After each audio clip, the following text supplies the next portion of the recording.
Entonces, para que después el que no pudo entrar o de repente el que tuvo que abandonar de alguna manera por alguna razón, pueda verlo ya otra vez, ¿verdad? Bien, nosotros habíamos cerrado la unidad 1, Civilización Egea. El lunes pasado sí nos invitaron a que podamos acudir a la clase del este señor que vino, ¿verdad? Entonces, esa es la razón por la cual también nosotros nos unimos un poco en apoyo a la carrera. Así que eso, comentarles nada más.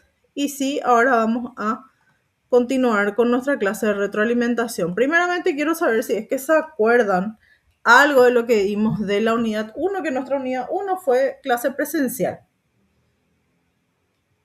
¿Qué nos acordamos que dimos?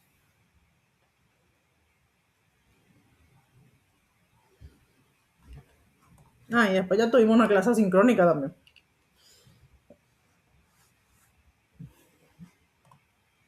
Si no nos acordamos, no importa. Vamos a hacer un poco un repaso rapidito. Vamos a presentar pantalla.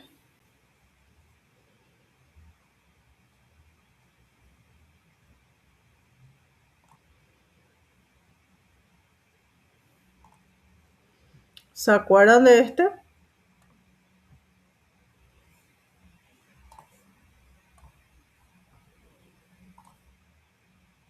Pueden ver la pantalla, ¿verdad?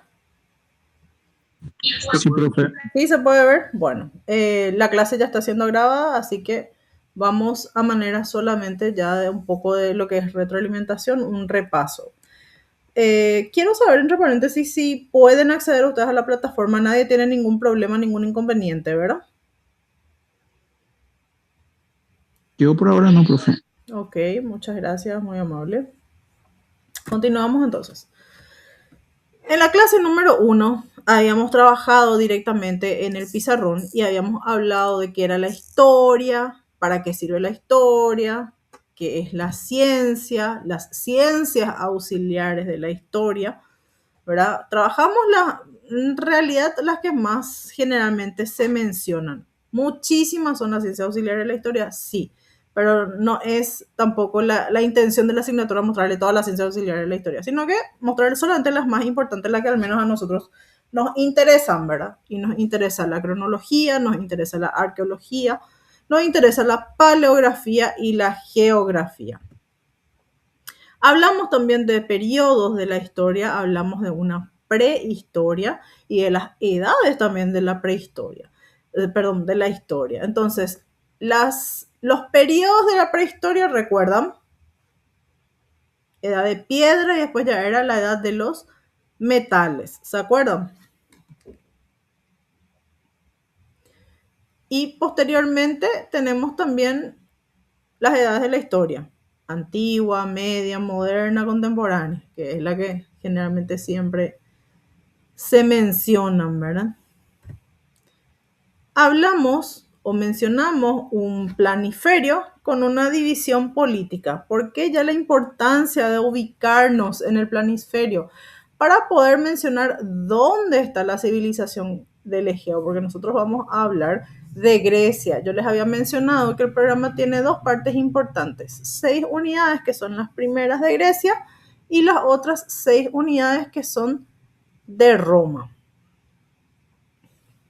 No sé si vamos bien hasta ahí o voy muy rápido. Esto es un repaso nada más para poder entrar a nuestra unidad 2 de hoy, ¿sí? ¿Me escuchan bien? Sí, profe, está bien. Mucho bien, profe. Super. Continuamos entonces nosotros. Entonces hablamos de la civilización egea, ¿verdad? La ubicación de las islas. Nosotros ya nos estamos adentrando. Primero les mostré el planiferio. Segundo, ya vamos directamente a Europa, que es el lugar donde nos interesa. En esta parte, si me siguen con la flecha, por favor, ¿verdad? Aquí, acá nosotros nos vamos a quedar. Y nos vamos a quedar hasta junio, julio aproximadamente. Ese es nuestro punto fuerte y lo que nos interesa. Acá. Todo esto que está en rojo, ¿verdad? En el planiferio sería en esta parte de Europa. Muy bien. Y hablamos de la ubicación de las islas primeramente del mar Egeo. Sí les comenté que hay muchísimas islas de Grecia. Nosotros solamente vamos a mencionar las que después nos van a servir en los textos que vamos a ir trabajando para poder ubicarnos, ¿verdad? Entonces, ¿qué significaba? Islas Cícladas era un círculo, ¿verdad? Conjunto. Entonces tenemos varias como las Andros, Ceos, Sidnos, Milos, Mykonos, Naxos, Santorini, muchas más, entre otras, como les dice ahí justamente, ¿verdad? ¿Cuál es nuestro punto de referencia siempre para que no se confundan? Si es que en el examen les sale islas Cícladas, vamos a tener como referencia esta isla que está bien, bien al sur. ¿Cómo se llama esta isla? Creta. La isla de Creta. Muy bien, muchas gracias. Y después hablamos de las islas esporadas, ¿verdad? Islas del oeste, por ejemplo, hablamos la de Ciro, que pertenece a Eubea. Eubea es esta isla que ustedes ven aquí, acá a mi izquierda, bastante alargadita, ¿verdad? Entonces tenemos varias islas más, como Skiathos, Escópelos, Alinosos, entre otras. Estos pueblos, cuando ya hablamos de pueblos protogriegos, que es anterior a los griegos, ¿verdad? Llegan a Grecia hacia el siglo XIX, pero es antes de Cristo, antes del presente. AC o AP, como quieran, ¿verdad? No nos vamos a poner a discutir por el AC o DC, porque ahora ya no se usa más tanto el AC. Entonces, esta ubicación es importante, ¿por qué? Porque primero vamos a ubicarlo geográficamente en el mapa, como siempre le digo, en el examen es importante, pero también conocer un poco la historia y ver cómo fue que se formó Grecia poco a poco, ¿verdad? Hablamos ya del siglo XIX, cuando llegan los protogriegos a la actual Grecia y se establecen en esas montañas. Hablamos de aqueos y eolios que llegan desde el siglo XV antes de Cristo y todos ellos eran de origen indoeuropeo y después hablamos posteriormente de los dorios, ¿verdad? También eran de origen indoeuropeo y ellos llegan en el siglo XII. Muy bien, poco a poco la ocupación geográfica en Grecia, hablamos de la civilización minoica, ¿verdad? ¿Cuál era su punto central? Era Knossos, el palacio de Knossos, que es Creta, como mencionó el compañero, que es la isla que está bien al sur. Después hablamos de la civilización micénica, ¿de dónde? Obviamente de Micenas, ¿verdad? Habla también un poco de Troya. ¿Troya dónde estaba ubicada? Ya habíamos mencionado eso también.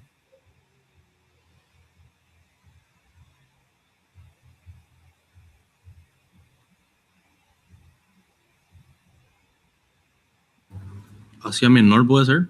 Sí, en Asia Menor. Muy bien, muchas gracias. Después hablamos de la Edad Oscura. Todos estos van teniendo años específicos, ¿verdad? Y hablamos ya de una formación de polis, con Éfeso, con Mileto y Asia Menor. Después hablamos de una época arcaica y una época clásica. Nosotros hoy vamos a mencionar el periodo legendario, que es la unidad 2 en Grecia, ¿verdad? La arcaica habla de las ciudades-estado de Atenas y Esparta, y la época clásica habla de Atenas, Esparta y le tenemos a Tebas. ¿Tebas de dónde? Del Peloponeso. O sea, siempre se aclara eso porque había más de una ciudad que se llamaba Tebas. Después hablamos ya de la época helenística, siglos 4 al 3, en donde se menciona el famoso imperio de Alejandro Magno. ¿Por qué digo famoso? Porque más de uno habrá escuchado a Alejandro Magno en algún momento, ¿verdad? Hablamos de todo ese periodo de expansión que tiene de los Balcanes, Egipto, hacia Afganistán e incluso India. Muy bien, las etapas de la civilización cretense o minoica, no me voy a poner otra vez a decirles todo, sino que solamente ya mencionarles que tenemos en el cuadro izquierdo, y ustedes esto ya lo tienen también en plataforma, los periodos. Después en el centro tenemos las edades, los años, y en el lado derecho las características de cada periodo o de cada etapa que vamos viendo, ¿verdad? Bien, la organización política social y social, se desarrolla un comercio en el Mediterráneo oriental y se logra un progreso económico. El palacio entonces lo tenemos nosotros como una unidad económica. Tenemos una administración y tenemos los tipos de escritura. ¿Se acuerdan de los tipos de escritura? Lineal A y lineal B. La lineal A, ¿de qué trataba? Económica. ¿Y la lineal B? Religiosa. Sí, muy bien, muchas gracias. Entonces, continuamos con una organización ya más bien política y social. En realidad no las podemos separar, ¿verdad? Le tenemos a quién en el primer lugar, le tenemos al rey, después le tenemos a un conjunto en la sociedad que habla de una aristocracia, posteriormente a sacerdotes, comerciantes, parte administrativa. Más abajo ya le tenemos a los artesanos, pastores, campesinos, marineros y por último le tenemos a los esclavos. Se desarrolla un comercio en este siglo XX, logrando entonces este progreso económico. Y hablamos también de los jeroglíficos. ¿Ustedes se acuerdan qué significa jeroglíficos?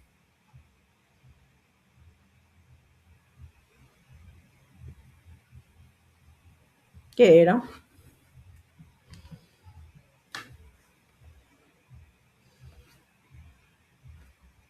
Sistema de escritura con símbolos. Sí, era un sistema de escritura con los famosos signos, ¿verdad? Algunos signos que después nosotros tratábamos de razonar, comprender sobre esos dibujitos, como le llamamos nosotros, que de alguna manera se van interpretando con el tiempo. Entonces era una forma de escritura, en este caso administrativa, hablando de esta civilización en específico, ¿verdad? Tenemos la lineal A, que era la utilizada para economía, y la lineal B, que era la influencia que era usada para ya documentos religiosos. Se fueron destruyendo algunos palacios, sí, yo no les aclaré acá que es AC, pero espero que se asuma, que es antes de Cristo, ¿verdad? Entonces van siendo destruidos por sismos, se vuelven a construir, otros fueron modificados, después fueron destruidos por el fuego y después vuelve a tener el Palacio de Knossos específicamente un nuevo incendio, ¿verdad? Que no se levanta esta vez de las cenizas. Hablamos también un poco del arte, comercio, costumbres, como era la arquitectura palacial.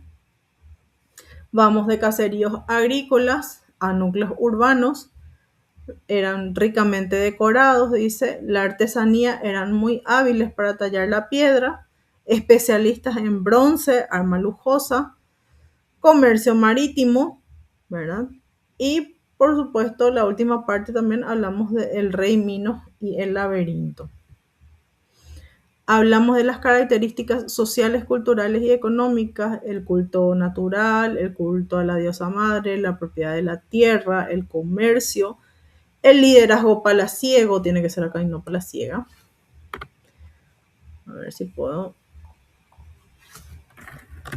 Ahí está. Bien. Hablamos de una sociedad especializada, del tipo de escritura y de la base económica. Estos son un poco un tipo de imágenes. Permiso.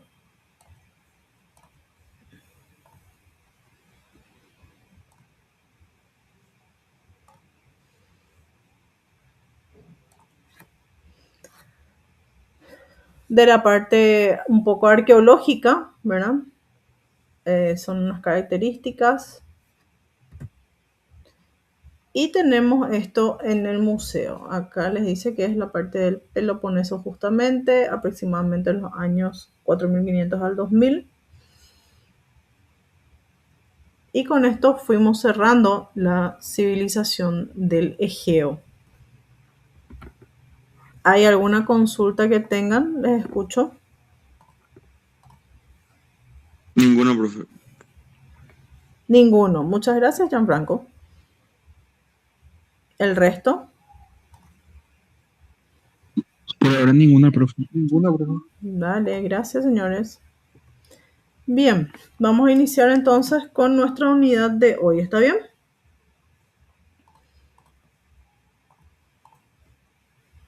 Siéntanse libres, por favor, de preguntar, de compartir si es que hay alguna duda que tengan. Yo no tengo ningún problema. Estamos para eso. Aquí. Muy bien. Periodo legendario, entonces hablamos hoy. Quiero saber si es que fueron leyendo alguna cosa, vieron ya, todavía no leyeron. ¿Cómo estamos en esta unidad 2?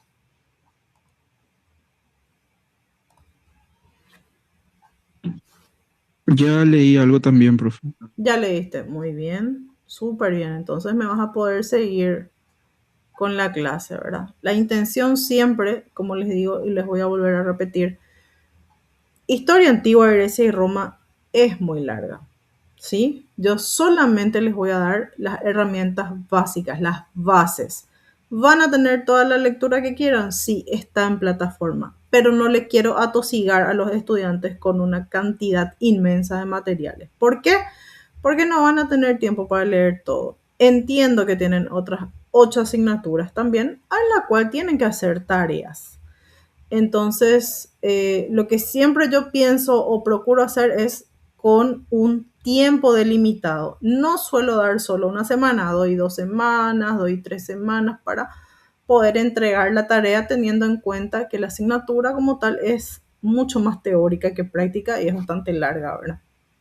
Y es una asignatura base en primer año. Entonces, lo que voy dando son 2 a 3 materiales por unidad. Más de eso no doy, ¿verdad? Pueden entrar, yo nunca prohíbo, pueden entrar donde quieran, pueden buscar donde quieran en YouTube de repente si les parece más fácil YouTube, siempre y cuando sea un poco científico lo que se dice, sean especialistas, profesionales o que estén por lo menos en el área, ¿verdad? Pueden buscar en Google, en la parte académica, o sea, tenemos lugares para explorar y para buscar, porque hay muchos temas, ¿verdad? En realidad muchos materiales sobre historia antigua de Grecia y Roma. No me cierro a eso, señores, ¿verdad? Pero es largo. Lo único que siempre les voy a decir son unidades largas. Lo más corto que tenemos fue la unidad 1, así en líneas generales, ¿verdad? A partir de esta ya va siendo un poquitito más pesada y ustedes se van a ir dando cuenta, ¿verdad? Bien, dicho esto, vamos a iniciar entonces con unidad 2, el periodo legendario griego. ¿Por qué legendario? ¿Qué significa legendario? La pasada cuando nos encontramos en la facultad ya estuvimos hablando un poquitito de eso también, justamente. Por la mitología. Sí, por la mitología, súper. Se mezcla mucho todavía en esta época a los dioses con los hombres, ¿verdad? Bien. Entonces, ¿qué contenidos tenemos? Eso también siempre les voy a ir presentando cuáles son los contenidos de la unidad. Entonces tenemos nosotros, por supuesto, y siempre, y hasta el cansancio les voy a decir, ubicación geográfica. O sea, uno de los primeros puntos, siempre en Grecia y en Roma también. Entonces tenemos en esta unidad la ubicación geográfica, los primitivos pueblos, micenos, pelasgos, helenos, y después ya tenemos nuestro punto central. ¿Cuál es nuestro punto central en esta unidad? Los poemas homéricos. ¿Por qué les digo que ese va a ser el punto central? Porque ustedes van a hacer un trabajo sobre eso. El que vio en plataforma ya sabe cuál es el trabajo, ¿verdad? Después lo que sigue es la religión griega y por último los juegos nacionales. Muy bien. Entonces, explicando un poco con nuestras palabras, la Hélade. Pues nosotros tenemos a Grecia, conocida tiempo atrás, como la Hélade. ¿Qué era la Hélade? Y bueno, era nuestra Grecia continental, con nuestras islas y también con las colonias. Posición estratégica, por supuesto que tenía una posición estratégica. ¿Por qué? Porque le facilitaba la comunicación con Oriente y Occidente. Y eso da nacimiento a una cosa. ¿Cómo era que se llamaba el tipo de gobierno que les dije en Grecia? ¿Se acuerdan? Perdonen, pero de las 3 estoy dando clase, así que tengo sed. Disculpen.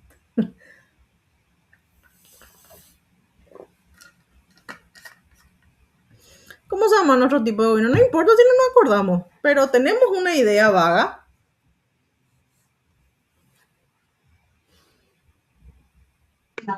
Democracia, profe. Casi, casi. Democracia ateniense. No. Casi. Talasocracia, ¿te acordás? Ah, ahí está, sí, ahora sí. ¿Qué era la talasocracia? A ver, ¿quién se anima a responderme? Voy a dejarlo de presentar y lo voy a mirar. Por más que ustedes no tienen su cámara encendida, igual no va. Gobierno de los mares, parece que algo así era, ¿no? Bien, claro. Que se basaba en el poderío naval.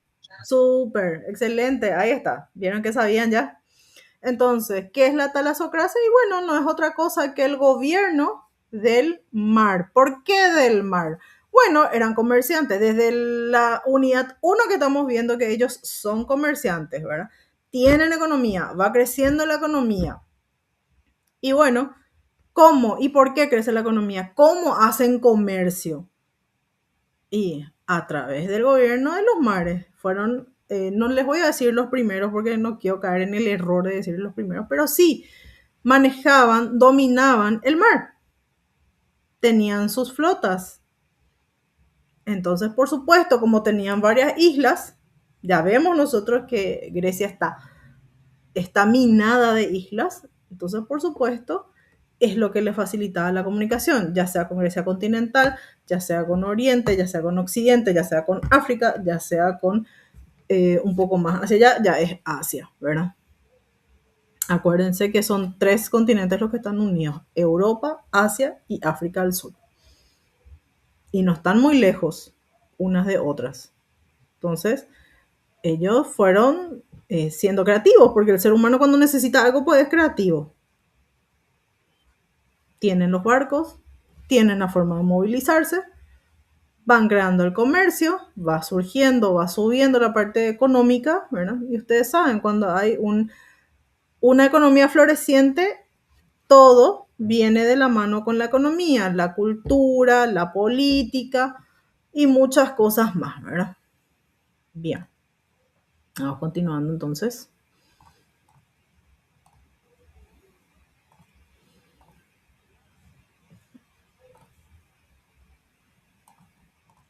Estamos aquí.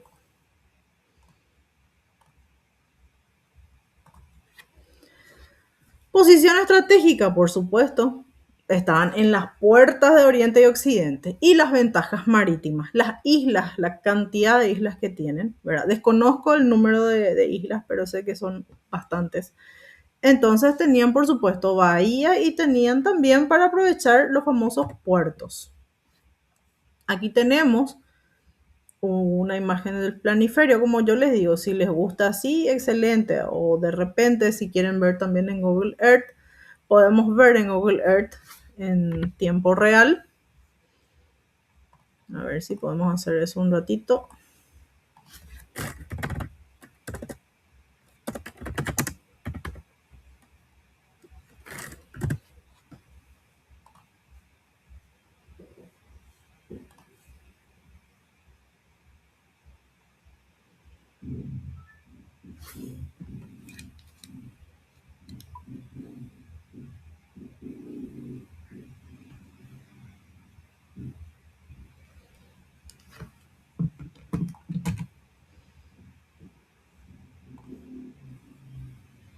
¿Dónde me quedé? Y bueno, la última vez me quedé acá en Montevideo, gente, así que vamos a ir un ratito de paseo.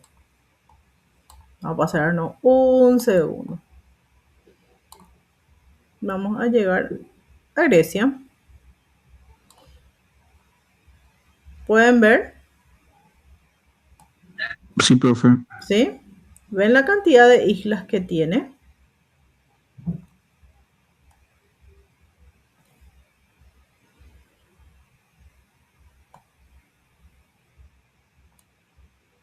Aquí está nuestro mar Egeo, de lo que estuvimos mencionando.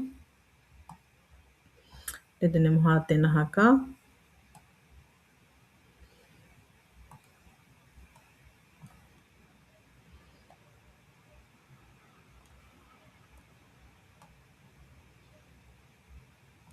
Y le tenemos a Creta aquí.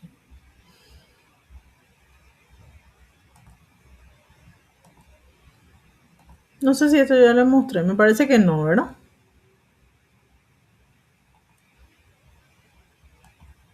O al menos no recuerdo. Bien.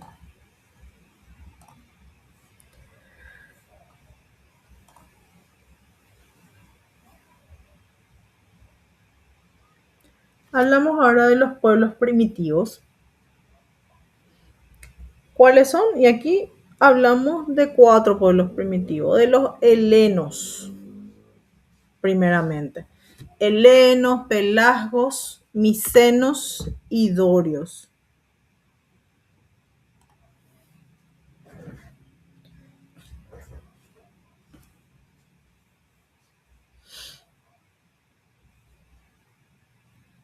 Y tenemos aquí los grupos migratorios para lo que es Grecia, ¿verdad? Tenemos a los eolios, por ejemplo, a los dorios, a los jonios también, y a la migración micénica.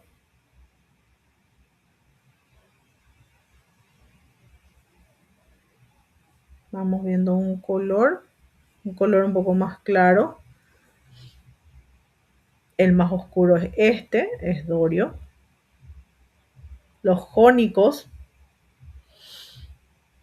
acá. Y la migración micénica.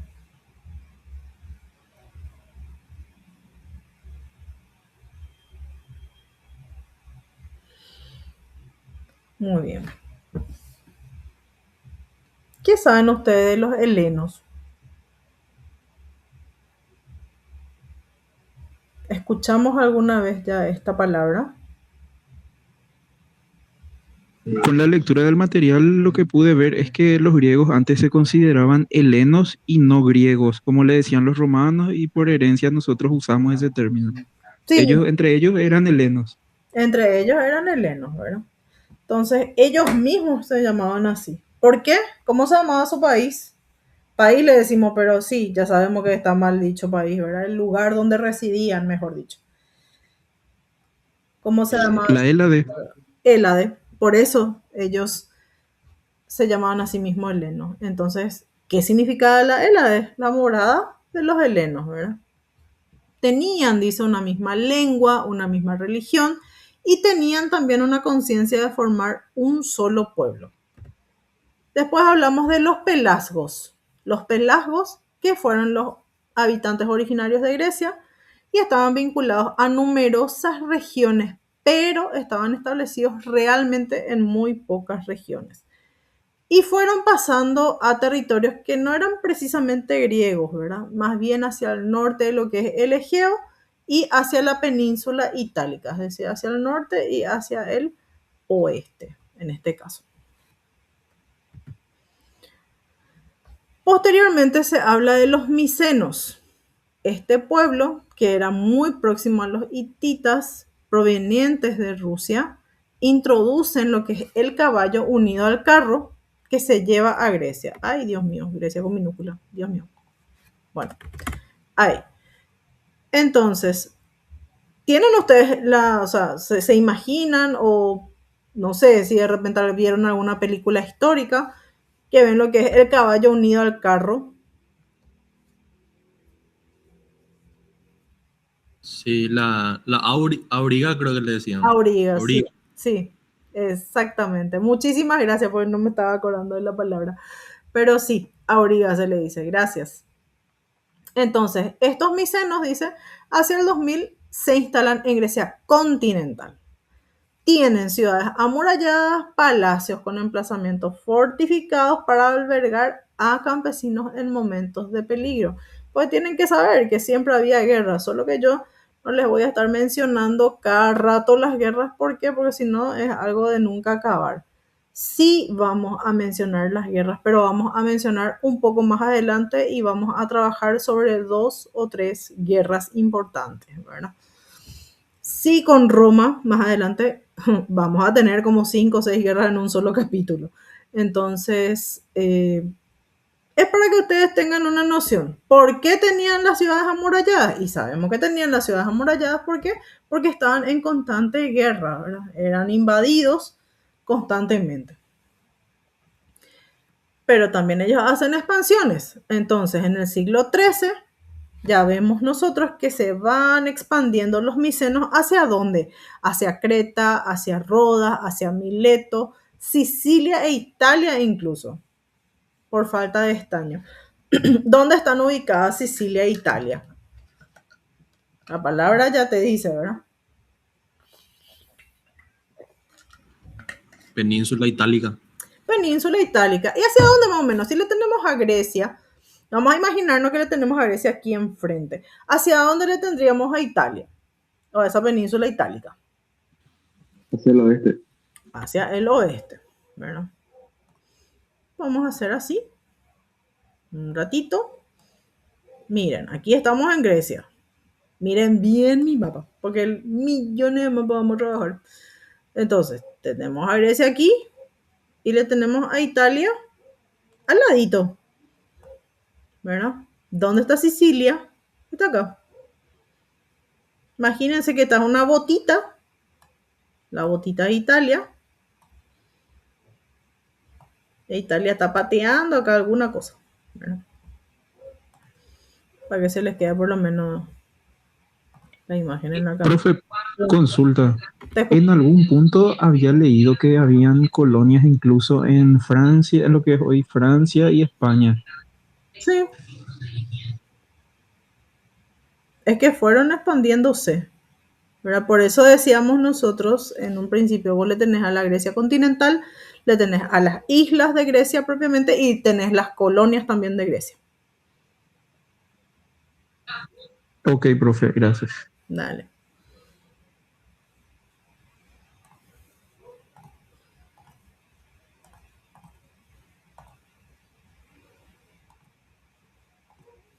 Muy bien.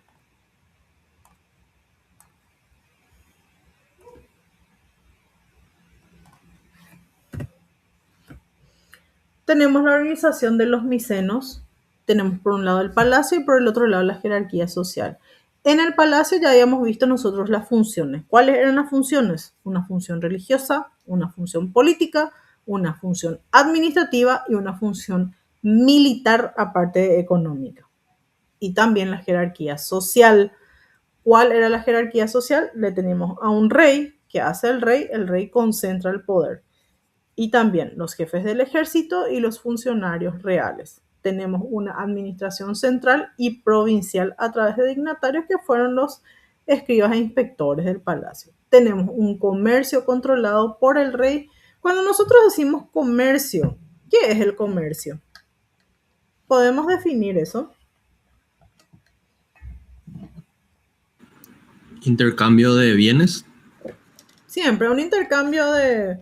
Hacemos como un trueque, ¿verdad? Alguna cosa que necesitemos contra otras cosas que necesitan los demás. Como yo siempre digo, hoy en día el trueque más fácil es, bueno, me voy al súper y elijo lo que necesito. ¿Y qué es lo que dejo en el súper? Tengo que dejar alguna cosa. ¿Qué es? Todo tu salario. Exactamente, ¿verdad? Así mismo. Entonces, hablamos de ese comercio, de ese intercambio necesario, ya sea en la vestimenta, ya sea en alguna cosa, algún utensilio, algún tipo de comida, ¿verdad? O algo más. Tenemos un artesanado muy especializado, te dice la parte de artesanía, ¿verdad? Y los esclavos que están en la base social. Escritura lineal B también ya sabemos, eran utilizados para fines administrativos, fueron descifrados por Ventris y Chadwick. Continuamos con fase de inestabilidad. Los primitivos pueblos que empezaron con una fase de inestabilidad en Grecia. Se empiezan a documentar las destrucciones en diferentes lugares, ¿verdad? Micenas, Tirinto, Tebas, Pilos, Menelaion y Troya. ¿Cuál fue la hipótesis que se tuvo? Y bueno, que hubo un terremoto. Pero también al mismo tiempo te dice, está el terremoto, pero esto no puede provocar, porque en realidad después vienen las transformaciones en los sistemas políticos y económicos. Tenemos el final de lo que es el mundo micénico y tenemos las hipótesis, ¿verdad? Que son las causas del colapso, los conflictos internos que habían, las invasiones extranjeras, las catástrofes naturales, acuérdense que le culpaban al sismo, ¿verdad? Los dorios que van entrando con sus armas de hierro y el retorno de las Heráclidas, dice. Posteriormente ya pasamos a lo que es la época oscura. ¿Por qué se denomina así? Bueno, se ingresa o ingresan los dorios e inicia lo que se llama la Edad de Hierro. Entonces tenemos esta migración griega, muchos de los griegos van hacia Jonia en el año 1100 antes de Cristo.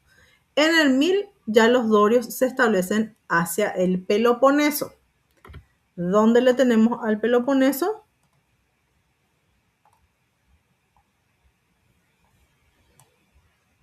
Nosotros estamos hablando prácticamente de este espacio.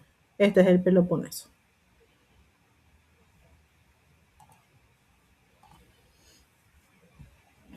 Y en las Cícladas, las islas Cícladas ya sabemos que es más o menos hacia dónde, hacia estos espacios. ¿Se acuerdan? El círculo que les dije que estaba al norte de Creta, ¿verdad? Bien, edifican, dice, un santuario en Eubea dedicado a un héroe. ¿Cuál es Eubea? Eubea es esta isla tan grande que les había comentado, está aquí. Esta es Eubea. Esta. Bueno. Muy bien.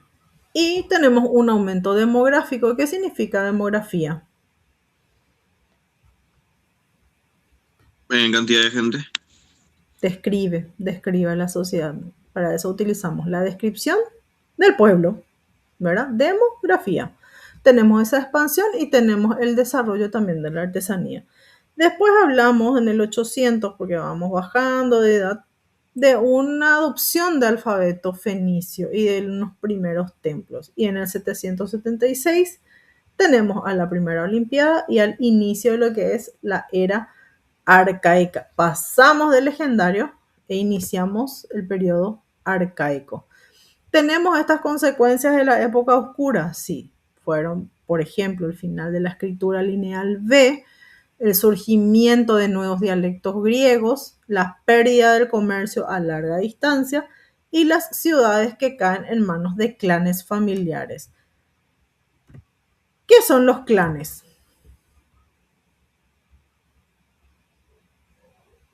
Pueden ser tribus. Puede ser tribus, sí. Pueden ser grupo de personas que comparten un parentesco o unos lazos en común, porque te está diciendo familiares, ¿verdad? Muy bien. ¿Cómo se trabajó? Bueno, los historiadores para este periodo legendario griego trabajaron en los famosos pueblos del mar, basándose ¿en qué cosa? En inscripciones del templo egipcio de Medinet Abu y el templo erigido en honor a Ramsés III, que fue excavado en 1859 y 1899. También se comparan fuentes como las tablillas de Ugarit, la columna del Cairo, la Biblia y el papiro Harris. También hubieron conflictos militares que afectan a varios estados del Próximo Oriente, ¿verdad? Durante más de 3 décadas, que es a partir de la muerte de Ramsés II en 1213, y los ataques a Egipto por los pueblos del mar contra Merenpat y Ramsés III. Por lo menos en 2 generaciones diferentes. A eso me refería cuando les decía que hay indicios de batallas, hay por supuesto guerras, ¿verdad? Pero no nos vamos a detener a hablar de las guerras, porque no es el punto que a mí me parece, al menos a mí en lo personal, más importante. Y no tenemos tampoco en el programa. Entonces, vamos nomás con lo que sí tenemos. Y después, por supuesto, le tenemos a los poemas homéricos. habíamos hablado nosotros de la Ilíada y la Odisea. ¿Se acuerdan la clase pasada? Lo único que hicimos no es que nos detuvimos a hablar como tal, sino mencionar. Yo les pregunté si de repente conocían, si leyeron, porque generalmente en el colegio se les pide que lean la Ilíada y la Odisea, o por lo menos uno de los dos. ¿Verdad? Algunos me dijeron que sí. Entonces, el trabajo, justamente acá, voy a aprovechar también para mostrarles ya lo que es el trabajo. Es este. Bueno. ¿Qué es lo que vamos a hacer? Vamos a trabajar, podemos hacer hasta 2 personas. ¿Cuántos están? Ustedes no saben todavía cuántos son en total, ¿verdad?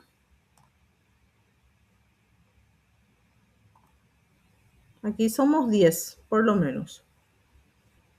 Podemos trabajar de a 2, no tengo problema. Si quieren o si quieren hacerlo solos, pueden hacerlo también como quieran. No hay problema. Ahora, si hacen de a 2, por lo menos me ponen el nombre de los 2 integrantes. ¿Les parece? Por favor. ¿Qué es lo que vamos a hacer? Un cuadro comparativo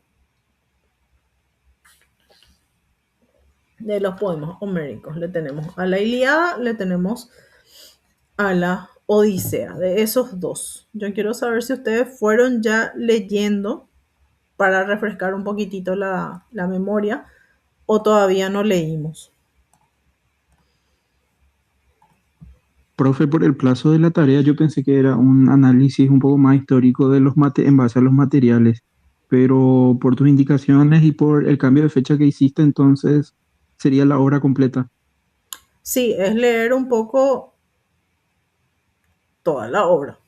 Bueno, por eso le digo que hagan entre 2. Me parece que uno puede leer una y el otro y pueden compartir. ¿Por qué? Justamente por la premura del tiempo también. Yo puedo poner, ojo con eso, también es importante, ahora que me haces recordar, es mostrarles un poco, denme un minutito de su tiempo. Y lo que sí les voy a decir, yo ya les había comentado que igual el trabajo no es que ustedes tienen una fecha y esa fecha y ya se cierra, no. Justamente por el tema que tienen del plazo, de que tienen el tiempo de inscribirse hasta el 29 de mayo, ustedes tienen esta fecha que yo les pongo, pero la fecha final figura en junio, ¿vale? El 1 de junio. Acá. Les voy a mostrar para que puedan ver, por favor.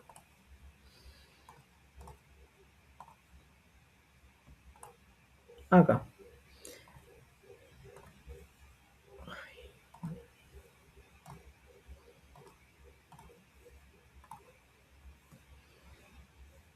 Ustedes tienen permitir entregas desde el 27, les puse. Fecha de entrega, voy a aplazar. De hecho que no les voy a dar para este miércoles, porque ahora recién estamos hablando del tema.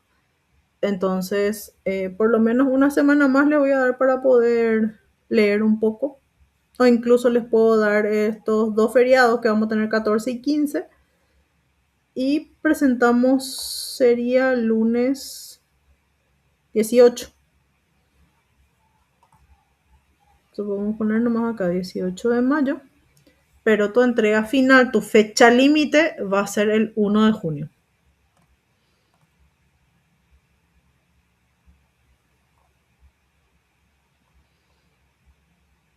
Sí me interesa, por favor, que lean, ¿verdad? Para poder compartir, porque esa es la intención. La intención es que podamos hacer una clase un poco interactiva. Entonces, ese 18 de mayo, lo que podemos hacer, vamos a hacer un paréntesis en nuestro tiempo y vamos a explicar un poco lo que fuimos leyendo. No importa si es presencial o virtual, o sea, vamos a ver, va a ser asincrónica. Bueno, no importa. Igual, ese 25 podemos hacer, como les digo, un espacio y vamos viendo qué fue lo que leímos, qué fue lo que más nos impactó de repente, Porque lo que se les pide es un cuadro comparativo, sí, pero es un cuadro comparativo libre. O sea, yo no le estoy diciendo, no le estoy poniendo indicadores claros. ¿Por qué? Porque quiero que lean las obras. Obviamente las obras son muy distintas, porque uno ya saben de lo que habla la Ilíada. La Ilíada habla de la guerra generalmente en específico, ¿verdad? La Odisea ya habla de todo lo que tuvo que pasar Ulises para llegar a su casa. Entonces son dos cosas completamente distintas. Sin embargo, ¿por qué hacemos esta comparación? Porque me parece interesante que por lo menos tengan un acercamiento de algún tipo de lectura de este periodo. Pero es largo. O sea, yo estoy súper consciente de que es larga la lectura. Bueno, no es algo que lo puedan hacer rápido. Entonces, por eso se le da ese espacio. Entonces quedamos así, si les parece bien. Porque también les quiero escuchar un poco. A mí me parece bien, profe, la fecha ya da ya más margen para leer. Sí, no, Me parece correcto también, profe. Eso sí, no sé, profe, si este PowerPoint que estamos viendo, yo no encontré dentro de las carpetas no, de la y unidad. todavía no está visible, porque yo al menos Ah, ok, ok. tengo la costumbre de primero explicar mi clase y después le hago visible el PowerPoint. Ya está en Perfecto. plataforma, Sí, está, pero está invisible todavía para ustedes, ¿verdad? Entonces, dale, gracias, profe. dale, por favor, no es nada. Como les digo, o sea, yo quiero que la clase sea un poco interactiva. Me gusta explicar, sí, yo amo historia antigua, Grecia y Roma, no es necesario ni que me pregunten, ¿verdad? Es una de las asignaturas que más quiero.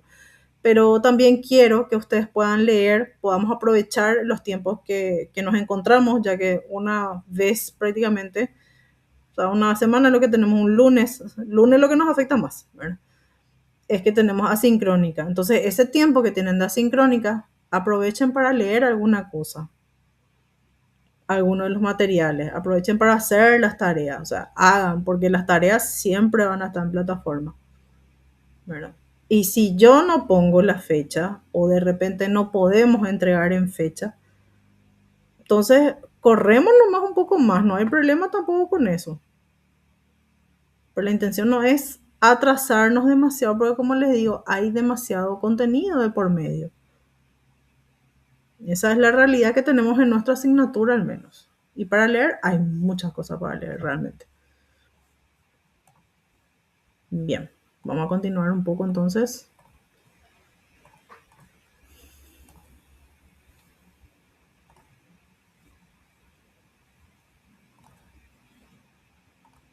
Nos habíamos quedado en los poemas homéricos. Bueno. Bien, hablamos de la Ilíada, no hablamos nosotros de Homero. A Homero le vamos a dejar ahí un poquitito en la oscuridad, porque como siempre les digo, no sabemos si fue una persona que realmente existió o si es un conjunto de personas que escribieron la obra, que juntaron con el tiempo. Hay muchas cosas alrededor de la figura de Homero. Entonces nosotros vamos a concentrarnos en su obra directamente. ¿Cuál era su obra? La primera que presentamos o que conocemos, que vemos, es la Ilíada. ¿Y qué es la Ilíada? No es otra cosa que una epopeya que narra, dice, el sitio de Troya por los aqueos. ¿Cuál es el origen del conflicto? El rapto de Helena por parte de París. ¿Quién es París? Es el hijo del rey de Troya. ¿Cuál es el núcleo? Aunque ustedes no lo crean, la cólera de Aquiles. ¿Por qué?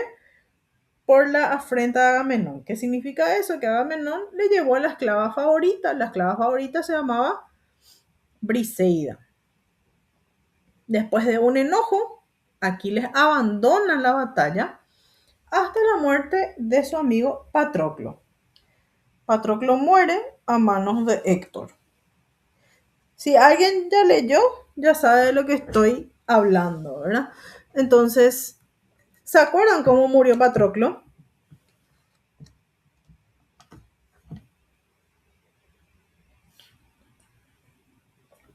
No, profe. No, no se acuerdan. Que se puso la armadura de su mejor amigo, Aquiles.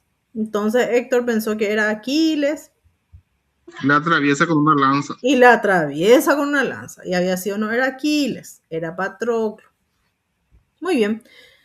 La Ilíada, por eso le digo, yo solamente les voy a poner los puntos más importantes. La Ilíada no incita a la lucha. O sea, la intención de la lectura, porque esta lectura, ¿por qué hablamos de este en particular y en especial? Porque fue un texto que incluso ayudaba a la educación de los griegos por generaciones enteras.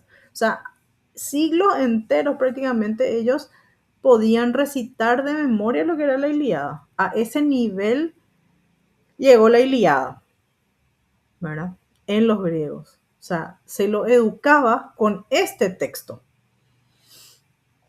Entonces la Ilíada te dice, no incita a la lucha, sino que alaba a los héroes pasada la batalla. Y no solamente hablaba de héroes, ¿de quiénes más hablaba? Porque ahí están las manos de muchos dioses, ¿verdad? ¿Quiénes eran esos dioses?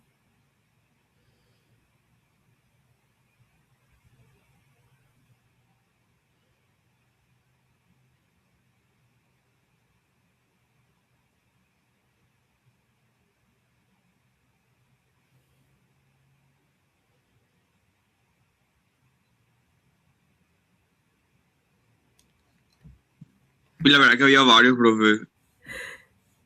Había varios, muy bien, ¿como cuáles? Me encanta tu respuesta. Me dejas así abierta la duda. Eh, si no se mal recuerdo, Poseidón era uno. Sí, ¿quién más? En la diosa Hera también. Cierto, cierto. Hera se estaba peleando con su esposo. ¿Quién era su esposo? Y Zeus, sí, sí. Y de esos tres me acuerdo.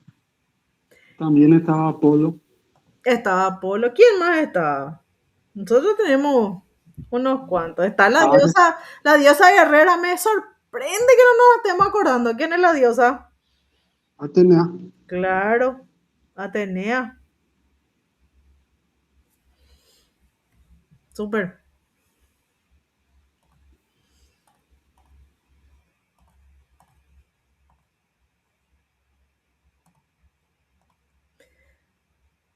Bien. Entonces, hablamos de que es un texto educativo de la nobleza griega que aprendían el griego leyendo a Homero. Y después hablamos de la Odisea. La Odisea ya habla de unas aventuras, de ese regreso largo que tiene Ulises para llegar a su casa. ¿Dónde era la casa de Ulises? Ítaca. Ítaca. ¿Y de dónde sale él? Desde Troya, ¿verdad? Entonces, ¿cómo empieza? Con la angustia de Telémaco. ¿Quién es Telémaco? El hijo de Ulises y también de Penélope, ¿verdad? Y él se desespera, él siente una angustia. ¿Por qué? Porque la madre tiene varios pretendientes, ¿verdad? Y esos pretendientes, ¿qué hacían en su casa? Porque estaban todo el día en la casa ahí de ellos, ¿verdad? ¿Se acuerdan? Competían entre ellos, puede ser. Sí, competían, pero ¿qué más hacían? Se peleaban, ¿verdad? No, era un ambiente muy ameno que digamos. Entonces, por eso la desesperación de Telémaco. Esa parte me es simpático, profe, porque sinceramente cuando leí me imaginaba que todos los pretendientes están frente ahí esperando. Peleándose, ¿verdad? Yo también me Sí, imagino. porque creo que fueron 10 años más o menos que aguantó la... Sí, muchísimo tiempo, Dios mío, yo le hubiera echado patada a todo, ¿verdad? Pero bueno, vamos a decirle que es algo así, ¿cómo se llama? Bueno, una novela, como una novela. Entonces, ella aguanta por 10 años, miren qué aguante que tiene la mujer, y narra, ¿qué hace la Odisea? Narra las hazañas de Odiseo, ¿verdad? Calipso, Nausicaa, Circe, todo lo que va pasando, el cíclope Polifemo.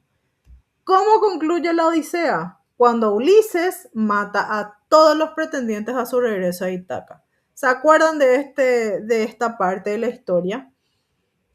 ¿Cómo le mató? Pero antes de eso, él se hizo pasar por mendigo para llegar discretamente, creo, profe. Sí, se disfraza para llegar. ¿Y quién le reconoció? Su perro. Su perro le reconoció. Exactamente. Después ya Y habla, murió después al toque. sí, después ya habla con el hijo y ahí es cuando le mata a todos los otros pretendientes, ¿verdad? ¿Cuál es la audiencia? O sea, ¿a quién va dirigido el texto? El texto ya va dirigido a una aristocracia ciudadana, te dice, no a la nobleza militar. O sea, imagínense, la Ilíada, por ejemplo, sí estaba dirigido a una nobleza militar. Sin embargo, esta Odisea ya está dirigida a una aristocracia ciudadana. Entonces, junto a la Ilíada tenemos texto educador de generaciones completas de griegos. Y tenemos un cuadro comparativo de la Ilíada y la Odisea. ¿Cuál es el tema central de la Ilíada? La cólera de Aquiles, el enojo. ¿Y cuál es el tema de la Odisea? La perseverancia que tuvo Ulises hasta llegar a su casa. ¿Cuál es el contexto que tenemos en la Ilíada? Tiempos de guerra, porque acuérdense que narra todo lo que sucedió durante, ¿cuánto era? Creo que 135 días. Es muy poco el lapso de tiempo para la cantidad de capítulos que tenía, ¿verdad? ¿Cuál es el contexto de la Odisea? Ya es tiempos de paz, ya termina la guerra acá. Bueno.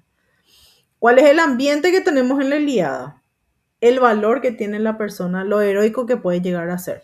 Y en el caso de la Odisea, ya es un poco de nostalgia y de aventuras que tiene Odiseo. ¿Cuál es el escenario? El campo de batalla, y en el caso de la Odisea es el mar. La Ilíada, ¿cómo es el héroe en la Ilíada? Es valiente. Y en la Odisea, ¿cómo es? Es hábil, es prudente y también audaz. Muy bien.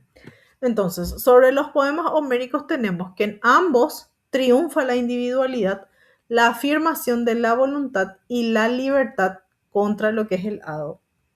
¿Verdad? ¿Qué es el hado? ¿Alguien sabe?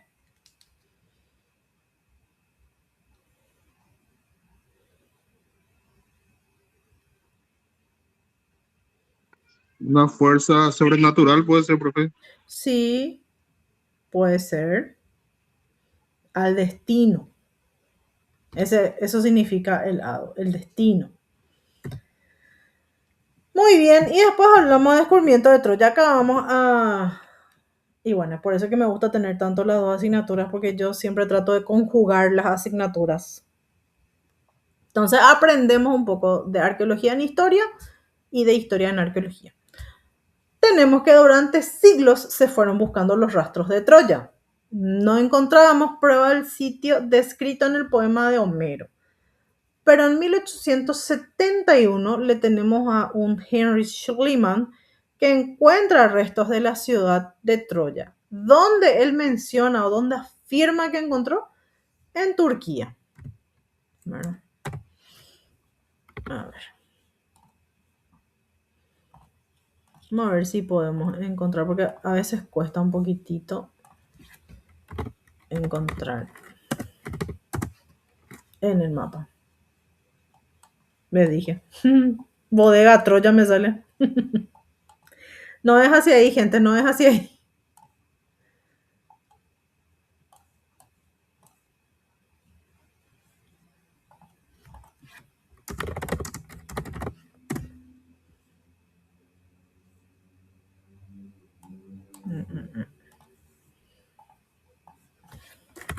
Las murallas de Troya, profe, no construyó Poseidón ni Apolo según la mitología. Creo que sí. Espérame que...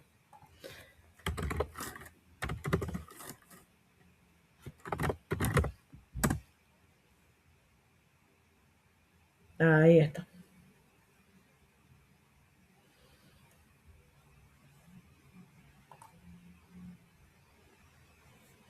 Sí, porque cada dios pues tenía su lugar, su persona favorita, ¿verdad? Entonces supuestamente algunos ayudaban más a unos y los otros dioses ayudaban al resto. Era supuestamente dioses contra dioses y se conjugaba mucho a los personajes, a las personas, a los dioses, Por eso se habla de este periodo legendario, porque eso al leer en la Ilíada te vas a ir dando cuenta en la Odisea también, ¿verdad? Que hay mucho de fantasía.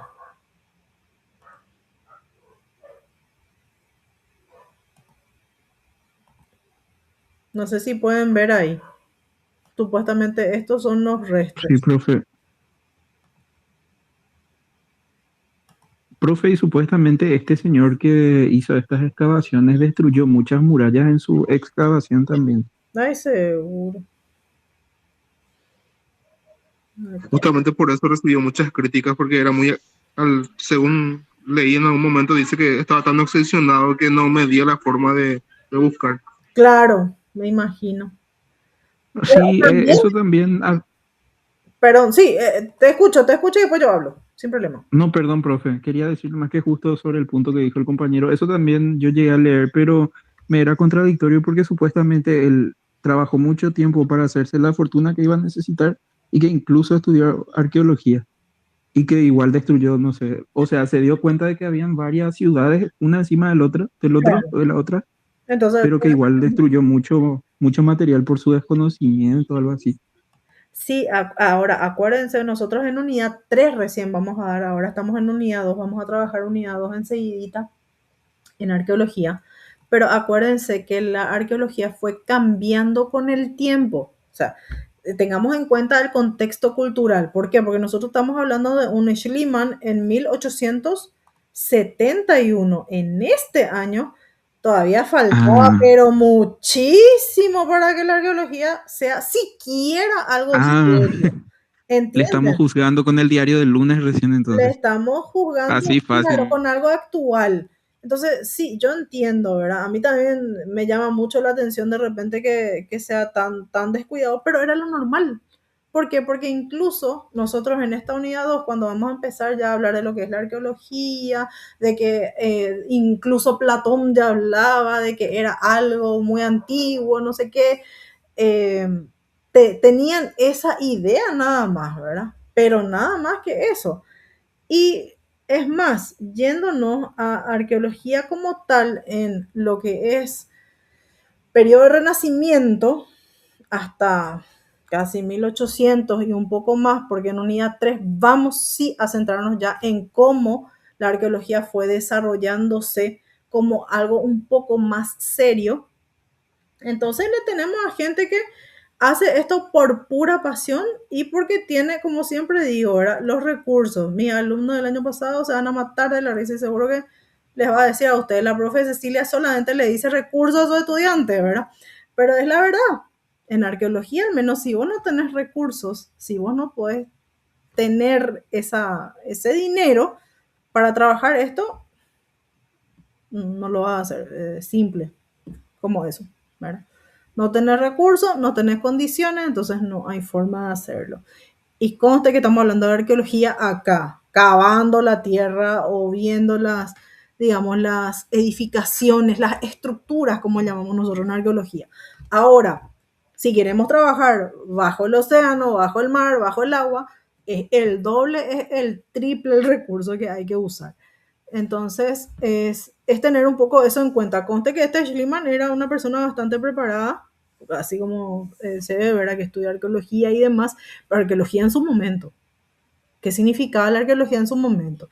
Y si vamos al caso y vamos a hacer una comparación rápida, no sé si ustedes conocen lo que son los murales de Elgin, que son unos murales enormes así de Grecia que fueron robados para el Museo del Louvre. Nosotros decimos robados, ¿verdad? En su momento vino no es norteamericano, es no de Gran Bretaña, un inglés que llevó y vendió al museo, ¿verdad? Al Museo de Gran Bretaña, y hasta ahora están los muros de Elgin ahí. El Museo de Grecia ya pidió incontables veces que le devuelva, pero no lo va a devolver. ¿Y cuál es el fundamento que utiliza el Museo Británico? Le dice, fue vendido en su momento, nosotros nos avalamos con lo que tenemos. Tienen la famosa escritura de que es original, ¿verdad? La venta. Entonces en eso se avalan. Fue en este momento, entonces, si fue hace 200 años, ellos no lo van a devolver. Entonces a eso nos referimos un poco también en historia, ¿verdad? Es ver un poco el contexto y ver el tiempo, ver la forma en la cual pensaban estas personas. ¿Y se le critica? Sí, seguro que se le va a criticar. Yo también le criticaría, ¿verdad? Sobre todo nosotros porque estamos estudiando arqueología, pero también hay que tener en cuenta y hay que pensar un poquito en el tiempo en el cual estaba él. Es un tiempo en donde estaban haciendo la arqueología. La arqueología como ciencia o como algo mucho más serio. ¿Cuándo nace realmente? Y después del fin de la Segunda Guerra Mundial, que es donde las personas pueden sentarse a pensar y ver, bueno, cómo hacemos, cuál es nuestro pasado, cómo podemos hacer, y ahí es donde nace el famoso carbono 14. Bueno, que es la base para la arqueología, o una de las bases, una ciencia química. ¿Fue con el tiempo? Sí, fue lentamente con el tiempo. ¿Por qué? Porque ya en 1770, 80 vamos trabajando lo que es la geología, porque acuérdense que arqueología antes era excavar bajo tierra, ¿verdad? O, como les digo, en el periodo del Renacimiento era robar obras de arte de las civilizaciones antiguas que estaban todas, digamos, ya abandonadas. Entonces los reyes de Europa lo que hacían era lo más común, era buscar un lugar, una civilización antigua y llevaban lo que encontraban. Esa es la situación de lo que es arqueología, de cómo fue formándose lentamente con el tiempo. Bien, cerramos paréntesis de arqueología y continuamos con historia antigua.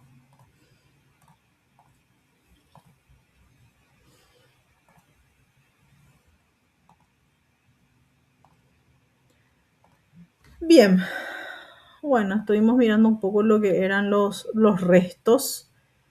Seguro que saben también que en muchos casos decían que supuestamente se pone en tela de juicio que era justamente digamos, los yacimientos de Troya. No sé si leyeron eso en algún lado, pero yo leí que muchas veces se puso en duda si realmente era o no. Yo creo que, no sé si es el punto al que te referís, profe, creo que como habían encontrado varias capas de ciudad por ciudad, lo que no quedaba claro es cuál de las Troyas era la que mencionaba Homero, Ujú. pero parece que hay un consenso que es la séptima, de no sé cuántas luego. No, Sí. no sé si ese es el punto. Sí, sí, sí. Ese es el punto. Bien. Y para ir cerrando, hablamos un poco de lo que es la religión griega. Tenemos a la religión griega, una simbiosis religiosa. ¿Saben qué significa simbiosis?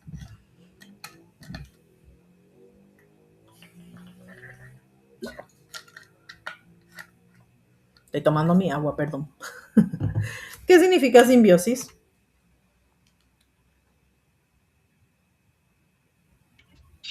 Interacción, Mezcla. mezcla. Muy bien, sí, súper, súper. Entonces tenemos, por un lado, un trasfondo, te dice pre-indoeuropeo, y hablamos de las diosas tónicas. ¿Qué son las diosas tónicas? Son las que pertenecen a la tierra. Y tenemos también el panteón indoeuropeo patriarcal, te dice. ¿Por quiénes fue introducido? Por los aqueos, que funden esto en lo que es la religión griega clásica. Entonces, ¿qué significa todo esto que le estoy diciendo? Que el culto era en realidad muy simple. Teníamos oraciones, teníamos sacrificios y ofrendas en un altar al aire libre.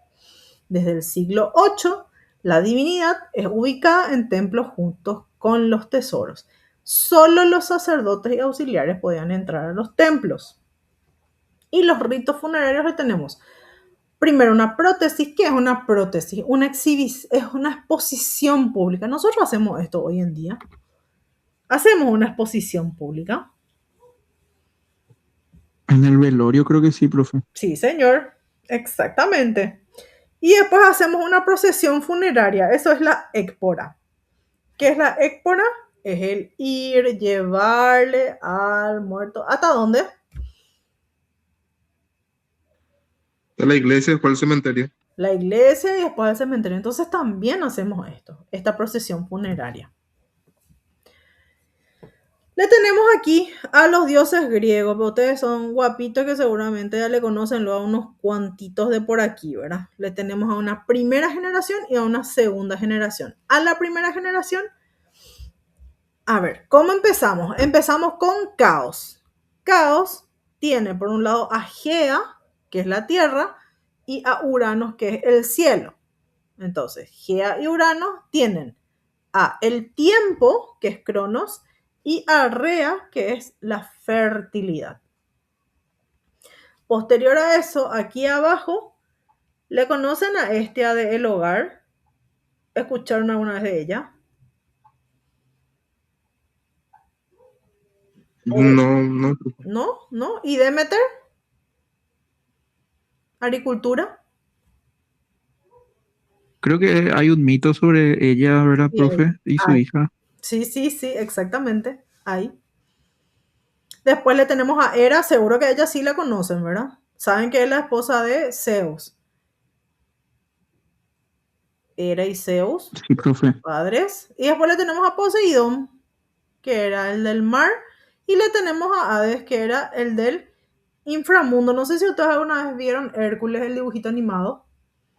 Ese sí, profe, por eso ahí no aparecía Demeter y eso no me acuerdo. No todos aparecen, pero aparece Hades. Yo le amo a Hades entre paréntesis, ¿verdad? De Hércules es muy simpático. Y le tenemos también a Zeus. A ellos dos lo que más están más presentes, digamos. Y por supuesto, el protagonista, Hércules. Bueno, y después le tenemos a una segunda generación. Le tenemos a Hefesto, el fuego. ¿Él con quién estaba casado? ¿No era con Afrodita? Sí, señor. Estaba casado con Afrodita, que era la diosa del amor. Pero Afrodita, ¿con quién está? O sea, ¿de quién estaba enamorada? A ver si está acá. Acá está. De Ares, del dios de la guerra. Después le tenemos a Dionisio, el dios del vino, a Hermes, que era el mensajero, a Atenea, que era la sabiduría, la guerrera. Se le llama también Minerva y por supuesto que en su honor es que se llama Atenas, la capital de Grecia. Y le tenemos también a Artemisa, que era de la casa. Hablamos de Apolo. Apolo dice la belleza, pero en realidad para mí Apolo era un poco algo más que la belleza nomás. Bueno. Profe, consulta Minerva, ¿no era para los romanos? Sí, señor, Minerva era para los romanos. Acuérdense que todos los dioses fueron cambiando nomás de nombre para los romanos. Sí, estás en lo correcto. Le tenemos a los dioses griegos. A Zeus, que era el rey del Olimpo, que dominó tras relegar a Poseidón. A Hera, que era la esposa de Zeus, diosa del matrimonio. Le tenemos a Atenea, que era la defensora de las polis griegas, una diosa virgen. Le tenemos a Poseidón, que era el dios del mar. Antes tenía funciones agrícolas. Le teníamos a Afrodita, la belleza, el amor, el placer, la pasión y la procreación. Y a Dionisio, que sí estaba asociado a las orgías y símbolos fálicos, ¿verdad? Las diosas en esta religión griega tenían un lugar muy honorable, diferenciando claramente las funciones de madre, de esposa y de amante. La esposa de Zeus, ya sabemos, fue Hera, ¿verdad? Se realza a una diosa virgen indoeuropea que es contraria a la sexualidad. O sea, esa es la intención que da, ¿verdad?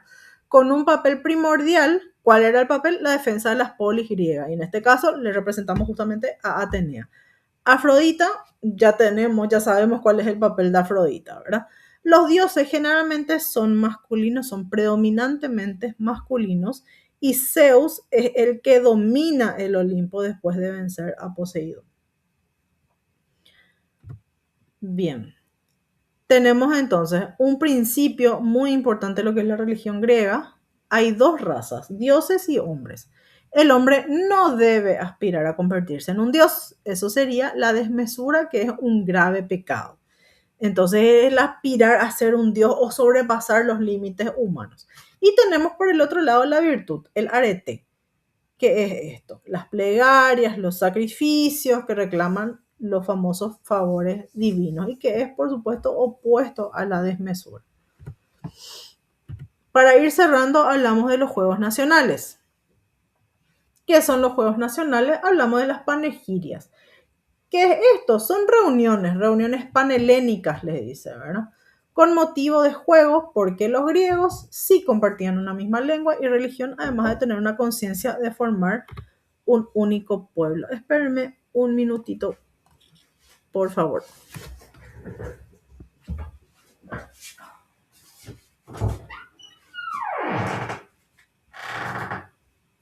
Maxi, no me vayas a tocar mi copo. Sí, gracias, mi amor. Después nomás. Te encontré. Gracias, mi vida. Sí, estamos.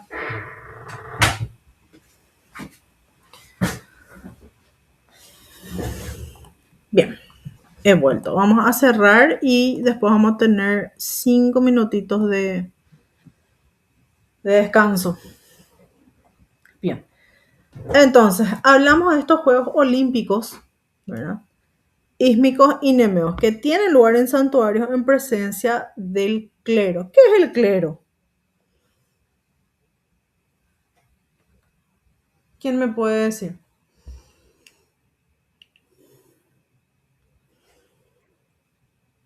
Los religiosos. Sí, los religiosos que tenemos aquí. Muy bien. Muchas gracias. Entonces, tenemos que desde el 720 adoptamos la costumbre de practicar el arte del gimnasio desnudo y al aire libre. ¿Por qué? Porque hubo una situación en donde en una carrera a una persona que se llamó Orsipo pierde su taparrabos y sigue corriendo desnudo, ¿verdad? Ese incidente hizo que los griegos piensan acerca del desnudo y de su compatibilidad con la moral. Si ustedes ven las esculturas griegas, se van a dar cuenta que muchos están desnudos, ¿verdad? Y es algo normal para ellos. Por eso es que hacen muchas esculturas de personas desnudas. Una tregua... Profe, creo que las mujeres... Ay, perdón. Sí, te escucho. Perdón, profe. No, Las mujeres creo que estaban prohibidas en esos eventos, ¿verdad? sí, creo que sí. Bueno, al menos siempre las imágenes o las esculturas que veo no son de mujeres corriendo, son hombres. Son hombres corriendo siempre.